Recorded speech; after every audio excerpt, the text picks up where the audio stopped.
as cholera continues to sweep across the country, already ravaged by war and drought. 20-year-old Ibagasti Wo is sick. Oh no! The disease is caused by drinks and food that are contaminated because of flies and dirty water. Throughout history, humanity has faced countless challenges, but few things have struck fear into our hearts like the specter of disease. Imagine waking up one day to find your own body turning against you in ways you could never have imagined. From flesh-eating bacteria to mind-altering viruses, diseases not only challenge modern medicine, but also strike fear into the hearts of those who hear their names. Which of these ailments have terrified humanity most? This is not for the faint-hearted, so brace yourselves as we explore the top 5 most terrifying diseases. Number 5. Cholera. In the 19th century, cholera was like the Grim Reaper, striking fear into the hearts of many. However, the exact origins of cholera remain unclear, shrouded in the mists of time.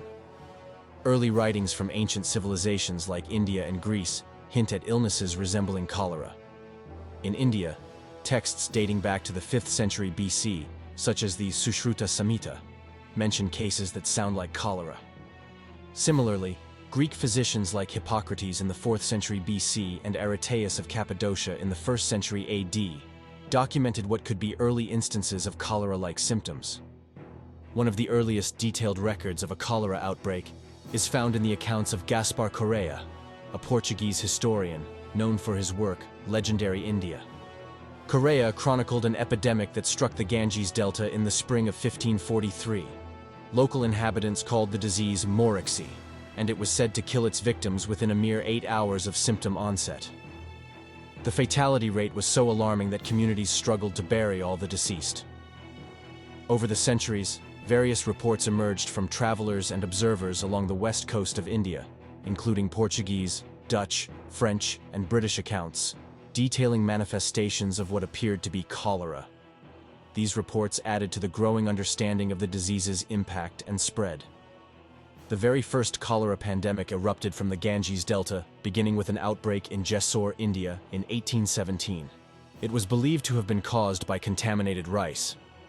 The disease swiftly spread across much of India, as well as present-day Myanmar and Sri Lanka, following the trade routes established by European merchants. By 1820, cholera had reached Thailand and Indonesia, where it caused the deaths of around 100,000 people in Java alone. It then traveled to China in 1820 and Japan in 1822, carried by infected individuals on ships originating from Thailand and Indonesia. Cholera's reach extended beyond Asia. In 1821, British troops, returning from India, introduced the disease to the Persian Gulf when they arrived in Oman. From there, it eventually found its way to European territories, including modern-day Turkey, Syria, and southern Russia.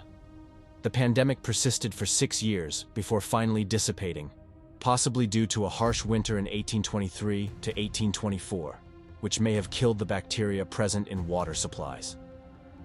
Over the following centuries, numerous reports of cholera outbreaks along the west coast of India were documented by observers from Portugal, the Netherlands, France, and Britain. The second cholera pandemic emerged around 1829, following the footsteps of its predecessor. Similar to the first pandemic, the second one is believed to have originated in India and then spread through trade routes and military movements to Eastern and Central Asia, as well as the Middle East. By the autumn of 1830, cholera had reached Moscow. Although its spread slowed during the winter months, it resumed in the spring of 1831, reaching Finland and Poland before moving on to Hungary and Germany. Subsequently, the disease spread across Europe, making its debut in Great Britain via the port of Sunderland in late 1831, and later reaching London in the spring of 1832. In response, Britain implemented various measures to control the outbreak, including enforcing quarantines and establishing local health boards. However, public fear of the disease grew widespread, accompanied by a deep-seated distrust of authority figures, especially doctors. Sensationalized media reports worsened these fears, leading many to believe that more victims perished in hospitals than in their own homes. This mistrust was fueled further by rumors that doctors were deliberately killing patients in hospitals for anatomical dissections, a practice referred to as burking. These anxieties culminated in several cholera riots in Liverpool. In France, there was little concern among the upper class. They believed cholera only affected the poor, dirty, and uneducated. Prime Minister Casimir Perier was so convinced of this that he even visited patients in the hospital in April 1832. Unfortunately, he himself fell victim to cholera a few weeks later, proving that no one was safe. In 1832, cholera reached the shores of the Americas. By June of that year, Quebec witnessed a staggering 1,000 deaths from the disease, which swiftly spread along the St. Lawrence River and its smaller rivers flowing into it. During this period, cholera also found its way into the United States, first appearing in New York and Philadelphia. In the following years, it would make its way across the entire country. By 1833, it had reached Latin American nations like Mexico and Cuba. The pandemic persisted for nearly 2 decades, waxing and waning in various countries until it finally began to subside around 1851. At this time, cholera had claimed the lives of over 1 million people. Cholera's symptoms are severe, including intense diarrhea and vomiting. Dehydration sets in rapidly, often causing the affected person to look like a corpse within just 2 days. This led to cholera being nicknamed the Blue Death, because of the bluish patches that appeared under the skin. 2 main factors contributed to the spread of cholera from the Ganges to Europe: urbanization and increased mobility of people. In cities with poor hygiene, the disease thrived, and as people traveled more frequently, they inadvertently carried the illness with them. Even today, cholera remains a threat in countries with inadequate sewage treatment. Recent outbreaks in Zimbabwe, Mozambique, and Haiti serve as reminders of the ongoing battle against this deadly disease. Number 4. Influenza. Influenza, commonly known as the flu, is a viral illness that has plagued humanity for centuries. Although records of local outbreaks date back to ancient times, the most infamous pandemic occurred between 1918 and 1920, known as the Spanish flu. The first recorded case of the flu was in March 1918 in Kansas, USA. By April of the same year, cases had also been reported in France, Germany, and the United Kingdom. Over the next 2 years, about a third of the world's population, roughly 500 million people, were infected in 4 waves. The death toll estimates vary from 50 as high as 100 million, making it one of the deadliest pandemics ever. This pandemic emerged towards the end of World War I. Wartime censorship in involved countries kept negative news under wraps to maintain morale. However, news of the outbreak was freely reported in neutral Spain, leading to the misconception that Spain was the epicenter, hence the term Spanish flu. Due to limited historical data, the exact origin of the pandemic remains uncertain, with various theories about how it initially spread. In most influenza outbreaks, the very young and the elderly are often the most vulnerable, while those in between tend to fare better. However, the 1918 Spanish flu pandemic defied this pattern by significantly impacting young adults. Scientists have proposed various reasons for this unusual mortality pattern. One explanation involves a climate anomaly lasting 6 years, which affected the migration patterns of disease-carrying vectors, leading to increased transmission through water bodies. Moreover, the virus itself was exceptionally deadly because it triggered a phenomenon known as a cytokine storm, overwhelming the robust immune systems of young adults. Surprisingly, the virus wasn't inherently more aggressive than previous influenza strains. Various factors contributed to the severity of the pandemic. Malnourishment, overcrowded medical facilities, and poor hygiene, compounded by the ongoing war, created ideal conditions for bacterial superinfections, which often proved fatal after a prolonged illness. The 1918 Spanish flu was the first of 3 flu pandemics caused by the influenza A virus. The most recent one occurred in 2009, known as the swine flu pandemic. All forms of influenza, A, B, and C, are caused by viruses belonging to the Orthomyxoviridae family. Among these, influenza A is the most concerning due to its potential severity. Influenza viruses can vary in shape, ranging from spherical to tubular, with diameters typically falling between 80 to 120 nanometers. The influenza A virus comprises 8 segments of single-stranded RNA, enclosed within a protein capsid. This capsid is enveloped in a lipoprotein membrane obtained from the host cell during replication. Importantly, the envelope bears glycoprotein spikes known as hemagglutinin, H, and neuraminidase, N, which play critical roles in the virus's pathogenicity. Hemagglutinin spikes facilitate the virus's recognition and attachment to specific receptors on host epithelial cells. Additionally, these spikes induce red blood cells to clump together, a phenomenon called hemagglutination, which aids in virus detection. On the other hand, neuraminidase is an enzyme essential for releasing newly formed virions from the host cell, enabling the virus's spread and propagation within the body. When influenza viruses reproduce, they grab a piece of the host cell's outer layer, known as the lipoprotein envelope, as they bud out. However, these new viruses can't escape and infect other cells without the help of neuraminidase, an enzyme. Neuraminidase plays a crucial role by destroying receptors on the cell surface to release the viruses. Interestingly, certain drugs that fight the flu work by blocking neuraminidase activity. That's why it's vital to take these medications early in the infection cycle to halt the virus's spread effectively. Influenza usually spreads when someone breathes in tiny droplets containing the virus, released into the air when an infected person coughs or sneezes. However, you can also catch the flu by touching surfaces contaminated with the virus, like doorknobs or household items, and then touching your face. Once the virus enters your body, it attaches to cells lining your respiratory tract, using specialized proteins called hemagglutinin spikes. It then enters the cells and starts replicating, hijacking the cell's machinery to make more copies of itself. Within hours, new virus particles bud out of the host cell, spreading to nearby cells and continuing the infection. While most people recover from the flu, some may die, especially when there's a widespread outbreak. Surprisingly, many flu-related deaths are due to secondary bacterial infections like pneumonia. Flu epidemics occur annually, but global pandemics are less common. This is because the flu virus constantly mutates and evolves. Antigenic drift, which involves small genetic changes in the virus's surface proteins, can help it evade the immune system.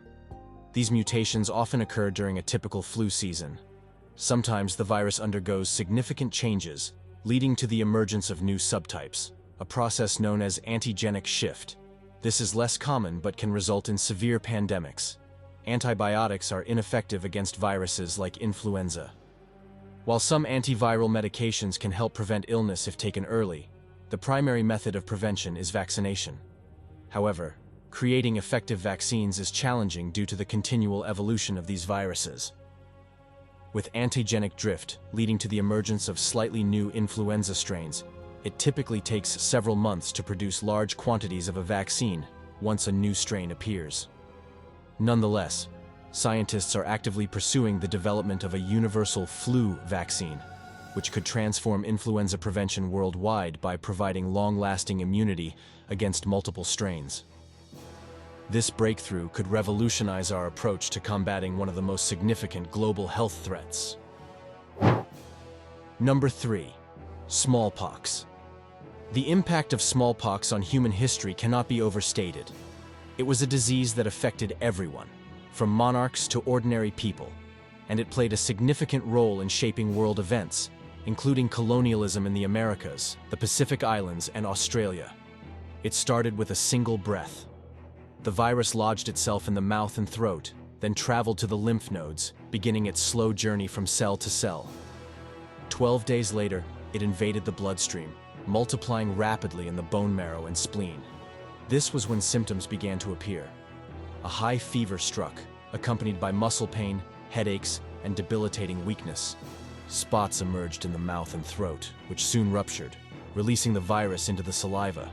Next, it targeted the skin, causing a rash that developed into fluid-filled blisters on the face and torso, spreading down to the arms and legs.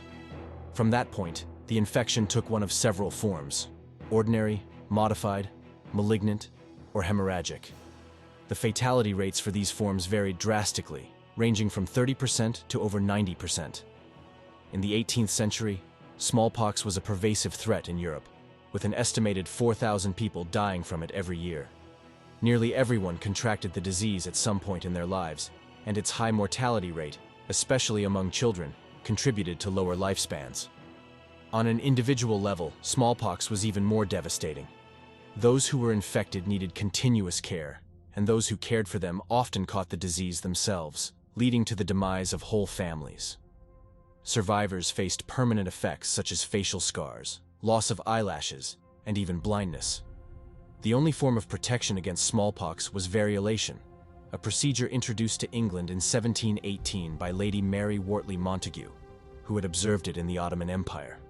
This involved blowing dried smallpox scabs into someone's nose. This caused the person to get a milder version of the disease. After they recovered, they became immune to smallpox.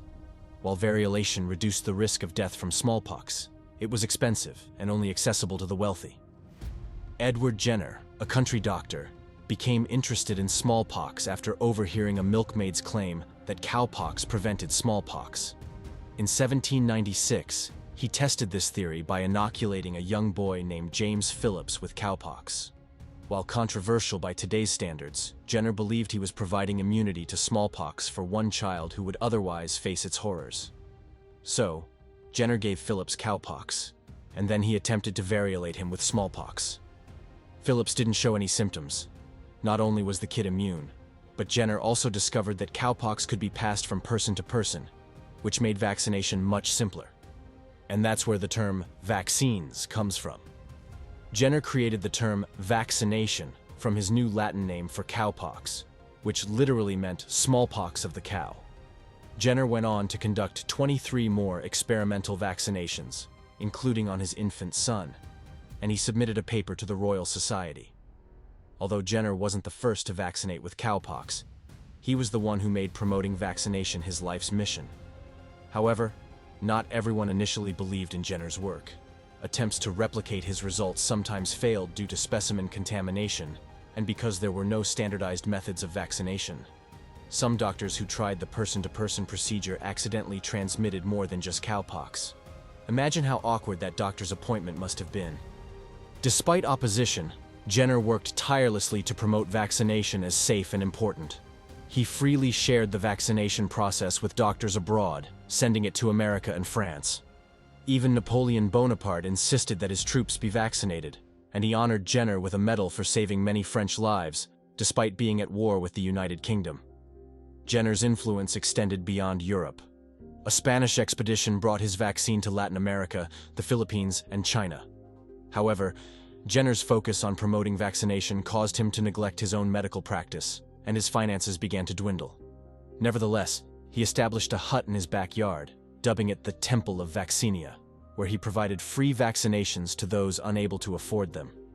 Witnessing the impact of his public service and realizing he hadn't sought personal gain from vaccinations in 1802, Parliament acknowledged his contributions by granting him £10,000. Later, in 1821, 5 years after his passing, he was honored as the physician extraordinary of King George IV. Jenner's legacy persisted. In 1813, the U.S. Congress enacted legislation to ensure public access to the vaccine, initiating vaccination efforts among Native American communities. By 1832, vaccination became mandatory for infants in England, although opposition led to its rollback in 1904. Now it's time for today's subscriber pick.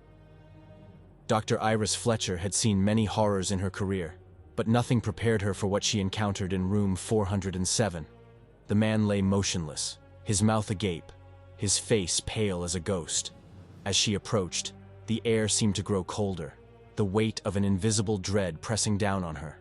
The patient, John Richards, had contracted the rare and deadly necrosis, a disease known to devour flesh from within, leaving victims in a state of living decay. It was number 1 on her mental list of the top 5 most terrifying diseases. Fletcher had read about it and studied it, but seeing it firsthand was a different reality altogether. John's skin had turned a sickly gray, and his breathing was shallow. The room smelled of antiseptic, barely masking the underlying scent of rot. Fletcher's heart pounded as she examined the rapidly spreading necrosis, the flesh around the infection site already beginning to liquefy. As she prepared the treatment, a last-ditch effort to halt the disease's progress, Fletcher whispered a silent prayer. She knew the odds were slim, but she had to try. For John, for herself, and for every victim of this terrifying affliction. She steeled herself, ready to face the darkest side of her profession. Necrosis insidiosa had undeniably earned its place as one of the most terrifying diseases in history, only second to the more deadly encephalitis lethargica. Number 2. Ebola virus disease. In 1976, a deadly disease broke out in a remote part of Zaire, now the Democratic Republic of Congo. Belgian nuns caring for the sick described horrifying symptoms, followed by painful deaths. Doctors from Zaire, Europe, and America rushed to the area to investigate. Medical supplies were scarce, leading Belgian nurses to reuse needles. The new virus had a shocking death rate of nearly 90, claiming around 300 lives in less than 2 months. Then, abruptly, the outbreak ended, leaving everyone puzzled as to why it vanished so suddenly. Named Ebola Zaire, or simply Ebola, after the adjacent river, the virus resurged in smaller instances during the following decade. However, the fear remained that it might one day emerge in a densely populated area, a fear that was realized in 1989 in Reston, a suburb of Washington. At a warehouse in Reston, monkeys imported from the Philippines began dying rapidly. Hazleton Laboratories, a major animal testing facility, sent samples to a high-security military lab. Lieutenant Colonel Nancy Jacks, examining the tissues, made a disturbing discovery: signs of a filovirus infection. A filovirus, resembling tiny spaghetti strands, swiftly replicates and causes devastating illnesses. Dr. Jacks was well acquainted with these viruses, working behind layers of bomb-resistant walls where the Army kept a collection of frozen, deadly viruses. Using her collection of filoviruses, Dr. Jacks compared them to a monkey sample. To her surprise, the virus that matched was the same one that had ravaged Zaire in 1976. Initially skeptical, they checked multiple times, each time confirming it was indeed Ebola. The Army swiftly mobilized, forming a battle plan. Their first task: euthanize the monkeys to prevent a potential epidemic. Colonel Jerry Jacks, Nancy's husband, led the team. Fortunately, they managed to avert disaster as they discovered this strain of Ebola was not harmful to humans. However, they knew it was only a matter of time before they would face a far more formidable challenge. Between 2014 and 2016, Ebola made a devastating return in parts of West Africa, causing 28,616 cases and 11,330 deaths. The outbreak hit hardest in 3 West African countries: Liberia, Guinea, and Sierra Leone, but cases were also reported in Central Africa. Ebola spreads to humans through contact with bodily fluids of infected animals, such as blood, saliva, or semen, and then moves from person to person in a similar manner. Possible entry points for the virus include the mouth, nose, and eyes, as well as cuts, wounds, and abrasions on the skin. According to the World Health Organization, only individuals who are severely ill can transmit the disease through saliva after recovering from Ebola. There's a possibility of Ebola being present in breast milk, hence the timing for safe breastfeeding remains uncertain. The virus can also spread through contact with contaminated surfaces and objects. Even after recovery, the Ebola virus may persist in semen for several months, posing a risk of transmission through sexual activity. Deceased individuals infected with Ebola remain contagious. Those at a higher risk include individuals involved in preparing deceased Ebola patients for burial, healthcare workers treating infected individuals, and close relatives of infected persons. Symptoms typically appear between 2 to 21 days after virus exposure and may include sudden high fever, sore throat, fatigue, muscle pain, loss of appetite, and joint and muscle pain. Some patients may also develop rash, red eyes, difficulty swallowing or breathing, internal and external bleeding, coughing, and hiccups. To confirm a diagnosis of Ebola, doctors first eliminate other possible illnesses. It's important to handle samples from Ebola patients with extreme caution due to their high level of biohazard. Testing is conducted in highly secure conditions to prevent any risks. Various tests may be used for diagnosis, including ELISA testing, virus isolation, electron microscopy, PCR, and IgM ELISA. Currently, there are no established treatments for Ebola, but researchers are actively working on developing them. Management of Ebola symptoms typically involves administering fluids orally or intravenously, providing oxygen, regulating blood pressure, and performing blood transfusions. The Ebola outbreak in West Africa has ended, but if you're traveling to these regions, it's essential to take precautions. These include regularly washing your hands with soap and water, thoroughly cleaning and peeling fruits and vegetables before consuming them, avoiding contact with individuals displaying symptoms, steering clear of bushmeat, refraining from consuming raw meat from deceased animals, and avoiding direct handling of dead animals. Number 1. Tuberculosis. Tuberculosis, or TB for short, is a highly contagious disease. This disease typically persists throughout a person's life and is characterized by the formation of tubercles, which are small nodules, in various parts of the body. Each year, around 10.4 million new cases of TB are reported. Evidence of TB dates back thousands of years. Egyptian mummies from 2400 BC show skeletal deformities typical of TB, such as Pott's lesions, which are also depicted in early Egyptian art. The earliest written records describing TB are from India and China, dating back 3,300 and 2,300 years, respectively. In ancient Hebrew texts, the word shakapheth is believed to describe TB. In the Andean region, archaeological evidence, including Pott's deformities found in Peruvian mummies, indicates TB was present even before European colonization. In ancient Greece, TB was well known as phthisis. Hippocrates, the renowned physician, described phthisis as a fatal disease, particularly for young adults, detailing its symptoms and the characteristic tubercular lung lesions. This historical understanding underscores the long-standing impact of TB on human societies and the continuous struggle against this formidable disease. Historically, TB has been associated with a high mortality rate. Even today, it is estimated to cause 1 million deaths annually, making it one of the deadliest infectious diseases. TB's infectious nature, complex immune response, chronic progression, and the need for long-term treatment have made it a significant health burden throughout history. In recent years, the emergence of multi-drug-resistant TB forms and the TB-HIV co-epidemic have compounded its impact, presenting ongoing challenges in treatment and prevention. TB is caused by bacteria known as Mycobacterium tuberculosis. These bacteria are typically airborne, entering our airways and infecting our lungs. When this happens, immune cells called macrophages rush to the infection site, attempting to engulf and destroy the bacterial invaders. Often, this immune response is sufficient to eliminate the bacteria.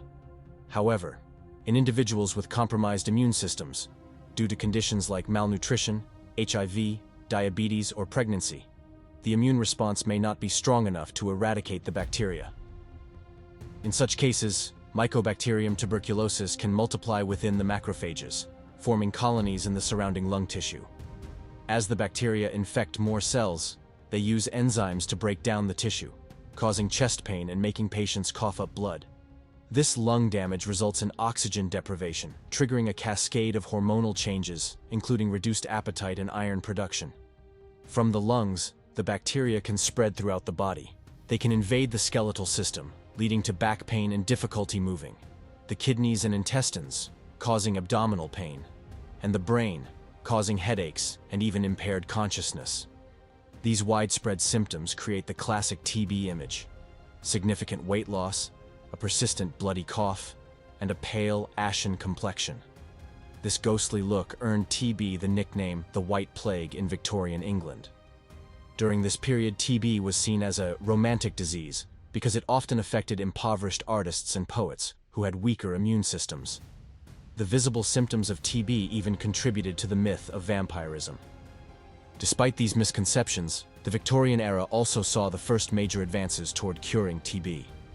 In 1882, German physician Robert Koch discovered the bacterial cause of TB. 13 years later, physicist Wilhelm Röntgen discovered the X-ray, which allowed doctors to diagnose and monitor the disease. These breakthroughs led to the development of reliable vaccines. These advances laid the foundation for modern antibiotics, which are our most effective treatments for TB today. However, Antibiotics do not solve a significant diagnostic challenge. About 90% of people infected with TB do not show any symptoms. In these latent infections, the TB bacteria remain dormant, only activating when the immune system is too weak to fight back, making TB much harder to diagnose. Even when TB is accurately diagnosed, traditional treatments can take up to 9 months and involve multiple drugs, each with a high potential for side effects. This lengthy and challenging regimen often discourages patients from completing the full course, leading to partial treatments that allow the bacteria to develop resistance. Currently, TB remains widespread in 30 countries, most of which are struggling with other health crises that worsen TB and activate latent cases. Accessing treatment in many of these countries is challenging, and the social stigma associated with TB further deters people from seeking necessary medical help. Health experts agree that there is a pressing need for better diagnostic tools, faster-acting antibiotics, and more effective vaccines. Promising advancements are already in development. Researchers have created a urine test that provides results in just 12 hours, and a new oral treatment could potentially reduce the treatment duration by 75. With these innovative solutions, there is hope that TB will soon become a relic of the past. Which of these diseases do you consider most deadly? Let us know your thoughts in the comments below.